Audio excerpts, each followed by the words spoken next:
साथ संगत जी, प्यार से बोलना जी। धन निरंकार जी। साथ संगत जी, आशा करती हूँ आप सभी संत महापुरुष माता जी की कृपा से बहुत अच्छे होंगे।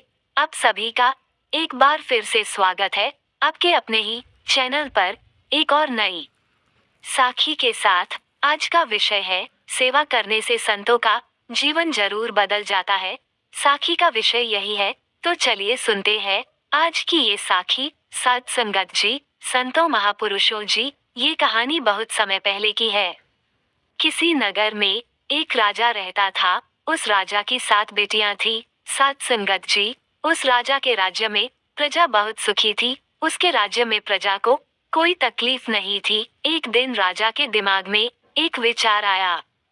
राजा ने अपनी 7 बेटियों को बुलाया और अपनी सभी बेटियों से पूछा, ये बताओ तुम लोग किसका दिया खाती हो? साथ संगत जी, राजा की 6 बेटियों ने उत्तर दिया कि पिताजी, हम सब आपका दिया खाती है और आपका ही दिया पहनती है। राजा की 7वीं बेटी, जो कि सबसे छोटी थी, उसने अपने पिता से कहा कि पिताजी, मैं तो भगवान का दिया खाती हूँ। साथ संगत जी, ये सुनकर राजा अत्यधिक क्रोधित हो गया। उसने कहा कि सबको मैं खिला रहा हूँ और ये कह रही है कि मैं भगवान का दिया खाती हूँ। राजा ने अपनी 6 बेटियों का विवाह राजघराने में किया, लेकिन अपनी 7वीं बेटी का विवाह एक गरीब लकहारे से कर दिया, जो कि जंगल में प्रतिदिन जाकर लकड़ियां काटता था।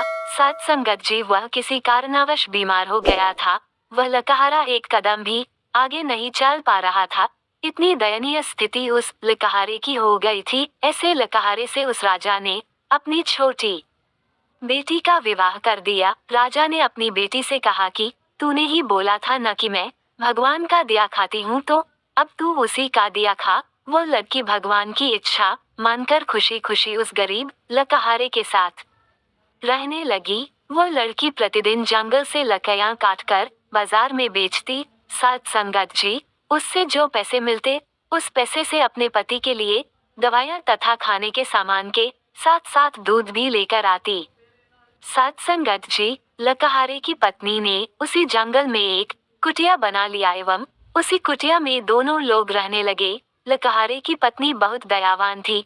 उसी कुटिया के बगल में एक नाग का जोड़ा रहता था। लकहारे की पत्नी सुबह एक कटोरे में दूध लेकर वहां नाग के बिल के पास रख देती। वह नाग प्रतिदिन दूध पीता। वह नाग कोई मामूली नाग नहीं था, बल्कि इच्छाधारी सांप था। एक दिन उस नाग ने सोचा कि ये लड़की तो बहुत दयालु है तथा गरीब है, क्यों ना इसकी मदद कर दी जाए। साथ संगत जी, एक दिन उस नाग ने लकहारे की पत्नी के स्वप्न में आकर कहा कि बेटी, जिस स्थान पर तुम दूध का कटोरा रखती हो, वहां पर तुम गड्ढा खोदना, तुम्हें बहुत सारी संपत्ति मिलेगी। साथ संगत जी, उस संपत्ति से तुम सबका भला करना, लेकिन एक बात का ध्यान रखना कि कोई भी व्यक्ति तुम्हारे द्वार से भूखा न जाने पाए। लकहारे की पत्नी सुबह उठी और जिस स्थान पर नाग का जोड़ा रहता था, वहां पर उसने खोदना शुरू किया।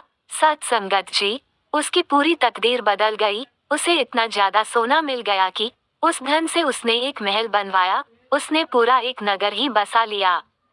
वह प्रतिदिन भूखों को भोजन करवाती थी। उसका पति भी अब पूरी तरह से स्वस्थ हो चुका था।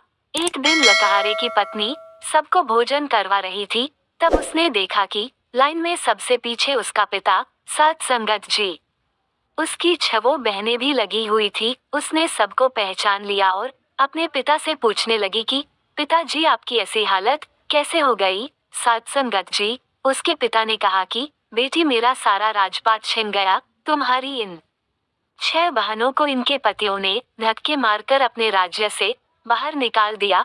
अब हम सबकी ये दशा हो गई है कि हमें भी लाइन में लगकर भोजन करना पड़ रहा है। उन सब की ऐसी परिस्थिति देखकर लकहारे की पत्नी ने अपने पिता तथा अपनी 6 बहनों की मदद की। तब उसने अपने पिता से कहा कि देखा पिताजी, मैंने कहा था ना कि हम सब भगवान का दिया खाते हैं।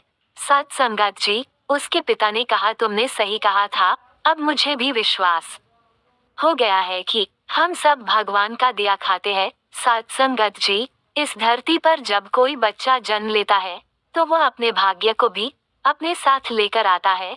वो किसी के भरोसे नहीं रहता है, क्योंकि सबका पालनहार वह परमेश्वर है। जो कुछ होता है सब कुछ उसी के ही इच्छा से होता है। जो कुछ होना है वो सब पहले से निर्धारित है। आपके चाहने से कुछ नहीं होगा, होगा वही जो भाग्य में उस विधाता ने लिख रखा है। साथ संगत जी, इसलिए हमें कभी किसी बात की चिंता नहीं करनी चाहिए। भविष्य को भविष्य के गर्त में ही रहने दो। जो वर्तमान में हो रहा है उसे देखो, लेकिन इसका मतलब ये नहीं है कि हम अपना कर्म करना छोड़ दे। ऐसा बिल्कुल भी नहीं करना है। अपना कर्म करते जाओ, उसके बाद जो कुछ होगा वो अच्छा ही होगा। सत्संगत जी, आशा करती हूँ आप सभी को आज की साखी अच्छी लगी हो तो वीडियो को लाइक शेयर जरूर कीजिएगा। साथ ही चैनल पर पहली बार आए हैं तो सब्सक्राइब करना ना भूले। आप सभी से फिर मुलाकात होगी नई साखी और